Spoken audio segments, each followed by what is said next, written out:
Já pensou como seria um país sem bebês? A constante queda na taxa de natalidade em alguns lugares do mundo tem servido de alerta para mudanças nas políticas públicas e um desafio para governos que tentam reverter a situação. No Japão, nem os incentivos financeiros aos pais têm mudado esse cenário. O percentual de crianças nascidas tem regredido ano após ano. A Lígia mora em Shitashi, cidade próxima a Nagoya, e vai contar pra gente como a cultura japonesa tem influenciado a decisão sobre o futuro de jovens casais.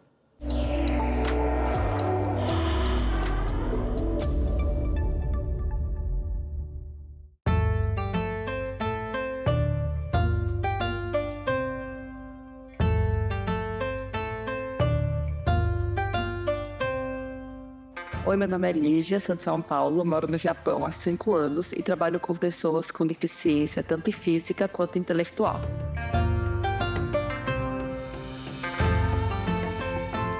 O Japão vem enfrentado pelo 8º ano consecutivo uma grande queda na natalidade.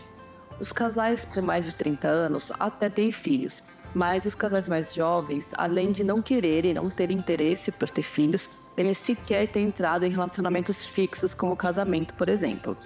Essa é uma geração que cresceu no meio da tecnologia, com jogos virtuais, relacionamentos virtuais. Então, isso tem feito com que eles cresçam cada vez mais isolados. Outro ponto da cultura japonesa é que os casais, principalmente depois dos filhos, eles se afastam muito, eles chegam até a dormir em quartos diferentes. Então, isso vai distanciando cada vez mais as relações. Além dos problemas de relacionamento, os jovens encontram problema na carreira profissional.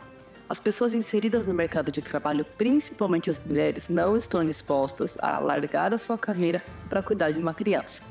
Além disso, no Japão, a mulher tem direito a uma licença de maternidade de 1 ano, que pode se estender até a 2, porém, essa licença não é paga integralmente, então, nos 6 primeiros meses do bebê, a mulher recebe 67% do seu salário, depois disso, o valor cai para 50%. O governo fornece uma ajuda de custo para cada criança da família, que equivale mais ou menos à compra de fralda e lenços umedecidos do mês. Porém, com a grande queda no salário da mulher durante a licença, essa ajuda não é suficiente e a maioria das mulheres acaba tendo que voltar antes do fim da licença maternidade.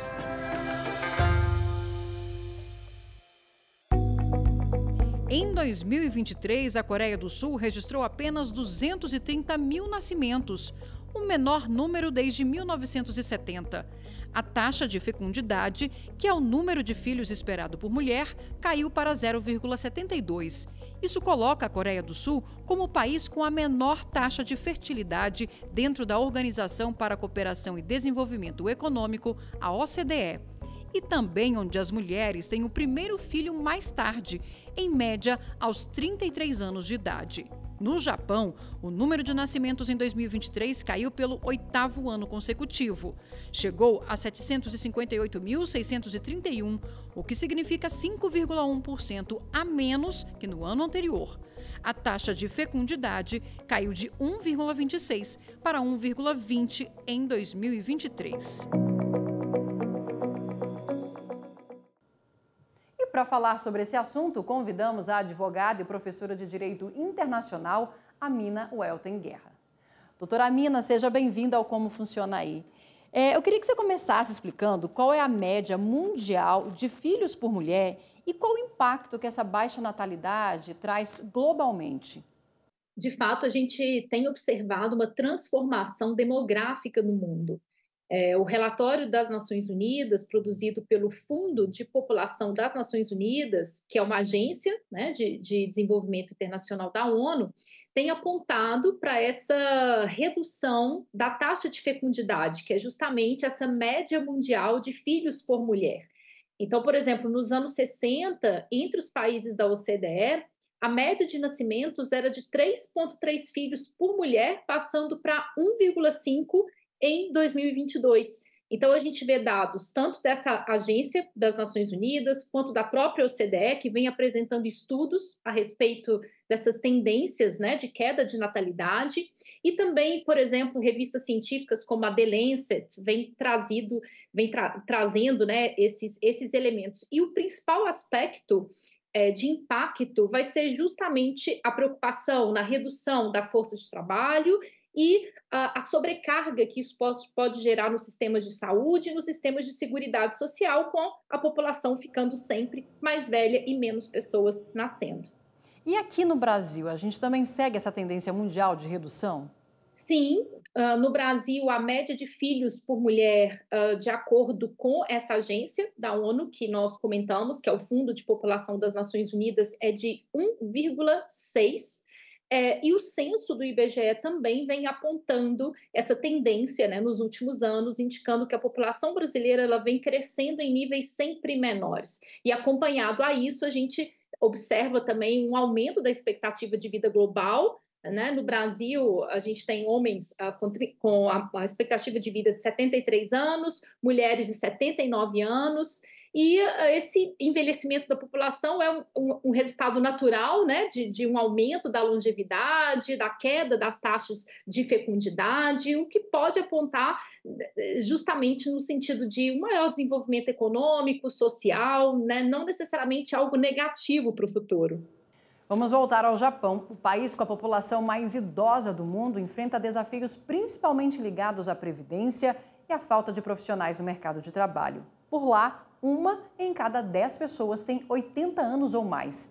E a Lígia conta pra gente como isso afeta a economia japonesa de hoje e do futuro.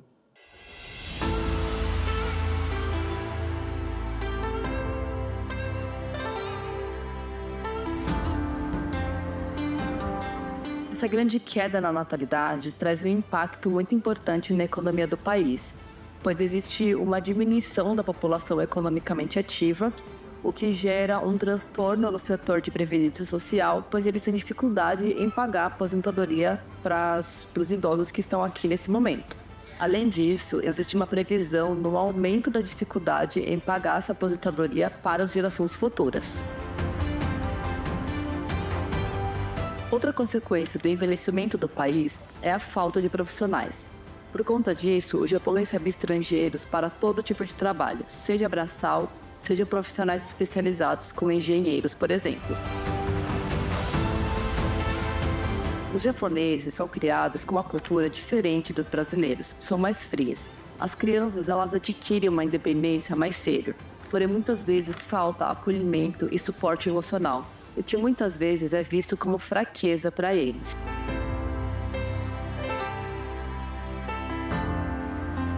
Eu vou ficando por aqui. Um abraço a todos do Como Funciona Aí.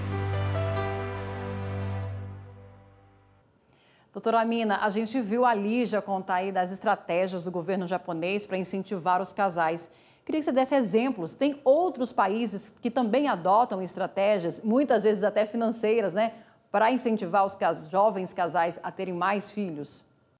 Sim, com certeza os incentivos financeiros, eles são, né, também as medidas mais adotadas por parte de muitos estados. Então, por exemplo, a Rússia, né, o presidente Vladimir Putin já se expressou inúmeras vezes preocupado com a diminuição da taxa de natalidade entre os russos, então anunciou um programa de transferência de renda para famílias carentes, né, com filhos, benefícios financeiros para famílias com 3 ou mais filhos, cobrou também medidas dos governos regionais para eles criarem mais creches.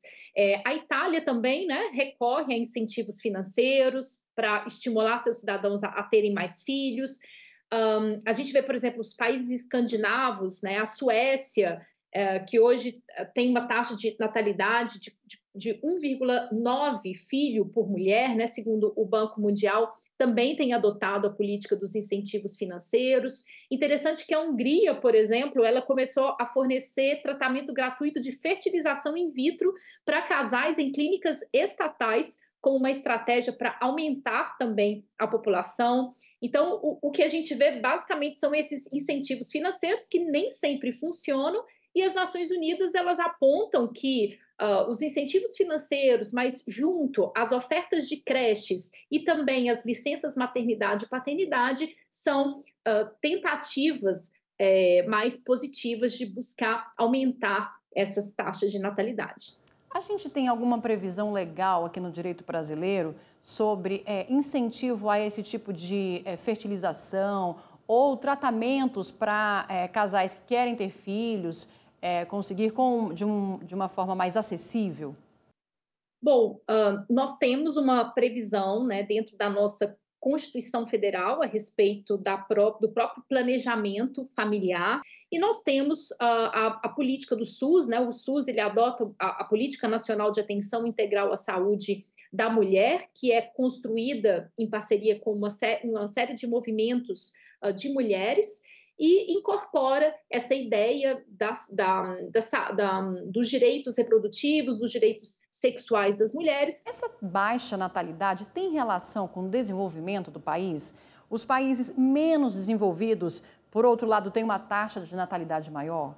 Sem dúvida, a gente observa essa relação, né? Os países desenvolvidos com uma taxa de natalidade estável ou em declínio, ou reduzida, e os países subdesenvolvidos, menos desenvolvidos, com taxas de natalidade maiores, né? Isso se deve a questões que envolvem políticas públicas. Então, por exemplo, nos países desenvolvidos, a gente pode ver políticas públicas mais eficientes para o planejamento familiar, até mesmo, por exemplo, para você distribuir métodos contraceptivos gratuitos. Já os países menos desenvolvidos, as políticas públicas nesse sentido, né, elas nem sempre são tão eficientes ou podem não existir.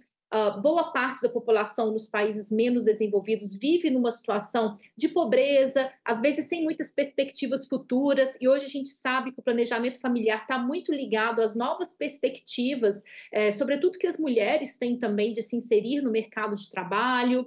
A questão do acesso à saúde, né? O acesso à saúde nos países desenvolvidos ele é maior, então isso acaba refletindo numa menor taxa de mortalidade. Já nos países subdesenvolvidos, apesar às vezes a gente ter uma taxa de natalidade alta, a gente tem uma taxa de mortalidade também alta. Então a gente vê que aspectos culturais, sociais, aspectos econômicos influenciam essas taxas de natalidade pelos países no mundo. Vamos fazer agora um breve intervalo e a gente volta já já.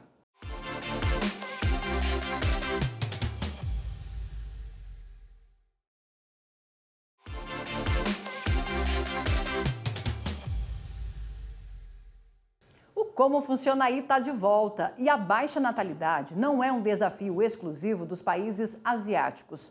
Na Itália, aquela famosa cena de uma família numerosa reunida na mesa de jantar está virando mesmo cena de filme, porque na vida real as famílias italianas estão encolhendo. A Cecília mora em Pádua e vai contar que hoje o jovem italiano avalia, pensa e planeja muito bem antes de tomar a decisão de ter um filho.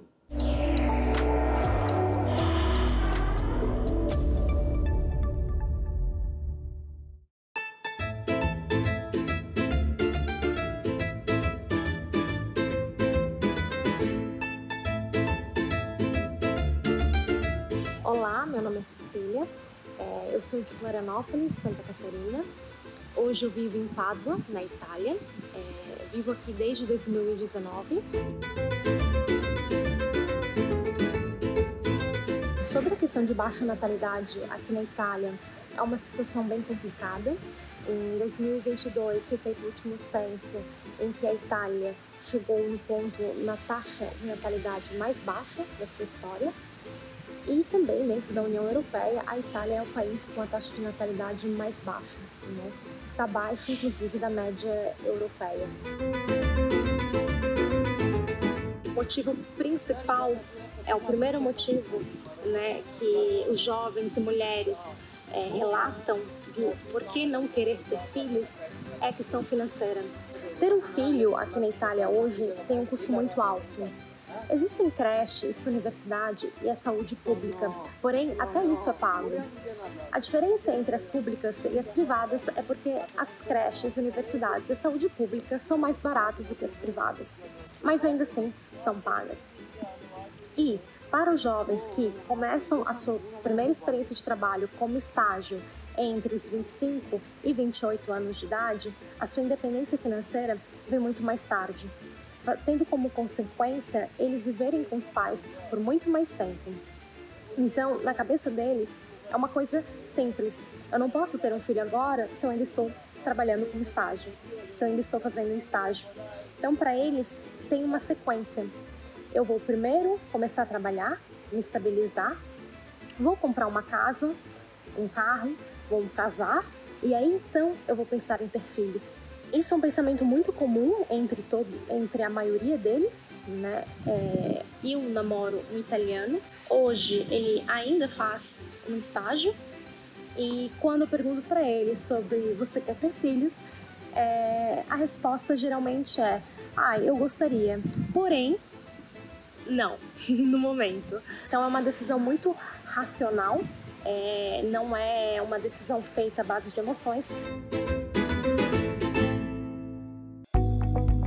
No Brasil, a Constituição Federal estabeleceu a liberdade em relação ao planejamento familiar, impondo ao Estado o dever de propiciar recursos educacionais e científicos para o exercício desse direito, bem como a vedação de coerção tanto por parte de entidades públicas quanto privadas. Voltamos a conversar sobre a baixa natalidade dos países com a advogada e professora de Direito Internacional, Amina Welten Guerra.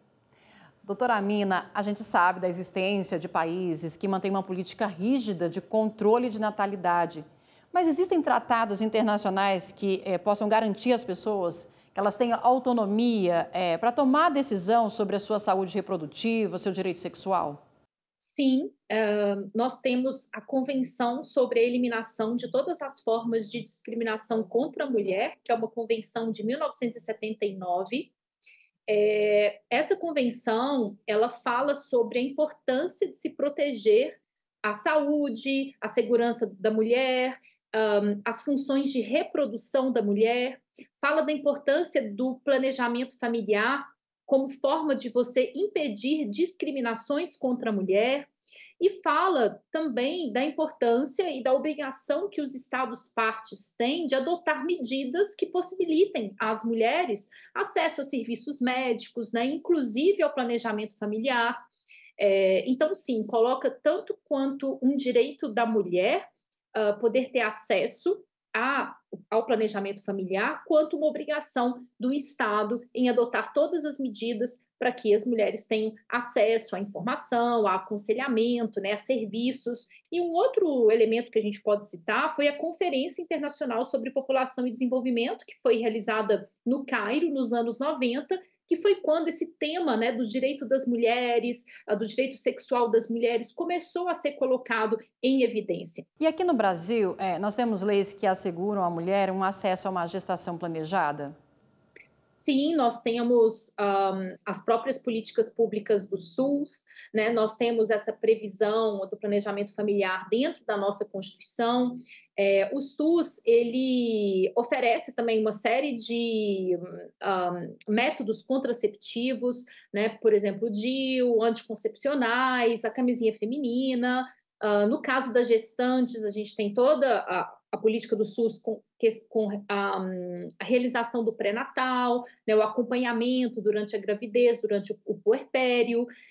Então, nós temos uma série de instrumentos, né, de medidas ali, anticoncepcional injetável, anticoncepcional como mini-pílula, pílula combinada, diafragma. Então, sim, né, o nosso serviço de saúde, ele oferece uma série de instrumentos, né, de aconselhamento para permitir esse planejamento familiar.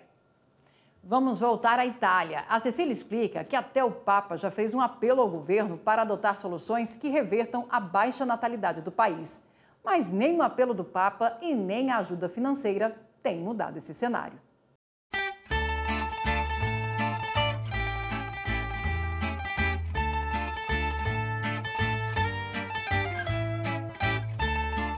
O governo italiano fornece uma ajuda econômica aos pais que precisam. Essa ajuda econômica eles chamam de bônus, e para você solicitar, você precisa ter um salário de quase 1.122 euros. E um salário muito baixo. Esse bônus que o governo fornece aos pais também é muito baixo. É 96 euros ao mês, que equivale a mais ou menos R$550. Ou seja, são valores muito baixos, né? O suporte econômico que o governo italiano fornece aos pais é muito baixo, o que não incentiva as famílias quererem ter um filho. E foi justamente o que o Papa argumentou nessa semana, solicitando ajuda ao governo italiano para criar medidas, estratégias mais eficazes, de modo que possa incentivar as famílias a quererem ter filhos. O segundo motivo de as famílias não quererem ter filhos parte da mãe, da mulher. E muitas mulheres aqui do norte, elas não desejam ter que parar de trabalhar, dar uma pausa na sua carreira para ter que cuidar da criança. Eu, quando cheguei aqui, comecei a trabalhar de babá. Assim como muitas brasileiras, estrangeiras, quando chegam aqui, um dos primeiros trabalhos é ser babá. E eu trabalhei em algumas casas como babá. Uma das casas em que eu trabalhei, eu nunca vi o pai, por exemplo, né? Quem era responsável pela criança era sempre a mãe. Ou seja, a mãe que levava para a creche, a mãe que levava para passear, a mãe que levava no médico. Essa desigualdade na hora das atividades familiares, na responsabilidade com a criança, faz com que as mulheres, aqui no norte pelo menos, pensem duas vezes antes de querer ter filho. A Itália hoje é um país muito envelhecido, com necessidade de mão de obra jovem, principalmente em áreas que não é necessário o nível superior. Apesar disso, a Itália não é completamente aberta aos estrangeiros. Existem muitos estrangeiros que decidem vir para a Itália por motivos de estudo e até mesmo de trabalho para mudar de vida. Porém, esses estrangeiros, assim como eu, sofrem muito com vários empecilhos aqui dentro. Infelizmente, os italianos têm muito preconceito com estrangeiros no geral. Eu agradeço, então, à TV Justiça, ao programa Como Funciona Aí, para poder dividir um pouquinho das minhas experiências e da minha vida aqui na Itália. Tchau, tchau. Doutora Amina, a gente viu a Cecília contando que na Itália as mulheres têm medo, não querem ter filhos justamente para interromper a carreira. A gente também ouviu a Lígia contando que no Japão é uma situação semelhante. É necessário pensar em políticas públicas que deem suporte para a mulher após a gestação, que ela consiga manter a carreira dela e também ter o seu filho? Acho que com certeza, né? Hoje a gente tem essa preocupação, essa vontade, essa ideia que as mulheres também têm a própria perspectiva de carreira. Então, e certamente quando se tem um filho, a mulher nos primeiros anos ela fica mais sobrecarregada. O que a gente percebe no mundo é que, sem dúvida, o fato do governo ele subsidiar creches, né, subsidiar esses programas, esses apoios, né? Quando a mulher não tem uma rede de apoio, ela poder encontrar esse apoio estatal, sem dúvida, isso é um facilitador, é algo que deixaria as famílias mais confortáveis para pensar em ter filhos. Inclusive, também a própria questão da licença maternidade e paternidade, né? A divisão desse tempo da licença maternidade e paternidade influencia muito a decisão do casal em conceber novas vidas. E a lei do planejamento familiar aqui no Brasil sofreu uma alteração recente, inclusive nos critérios para a realização de laqueadura, de vasectomia. Explica para a gente quais as alterações e por que foi necessário fazer essa alteração. Sim, entrou em vigor em 2022, né, a lei 14.443, que justamente modifica as exigências para a realização de laqueaduras e vasectomias no âmbito do planejamento familiar. E uma das principais alterações foi que, a partir de agora, não é mais necessário o aval do cônjuge para a realização desses procedimentos, e a idade mínima também ela foi reduzida, era de 25 anos, passou para 21 anos. Uma outra mudança é que a laqueadura ela pode ocorrer no momento seguinte à cesárea, então evitando que a mulher passe por 2 cirurgias, ela só tem que avisar com um tempo, né, com maior antecedência, que deseja realizar a laqueadura junto com a cesárea. O texto da lei de 2022, ele vai garantir, né, que independentemente da idade, o procedimento ele possa ser realizado caso o homem ou a mulher eles tenham no mínimo 2 filhos vivos. Então, nós temos essas principais mudanças dentro da legislação. Doutora Amina, muito obrigada pelas explicações aqui no nosso programa. E a gente fica por aqui preparando a nossa próxima viagem. Siga a gente nas nossas redes sociais. Estamos no YouTube, no Instagram, no X, antigo Twitter e no Spotify. É só digitar @rádio e TV Justiça que você encontra tudo lá. Até a próxima!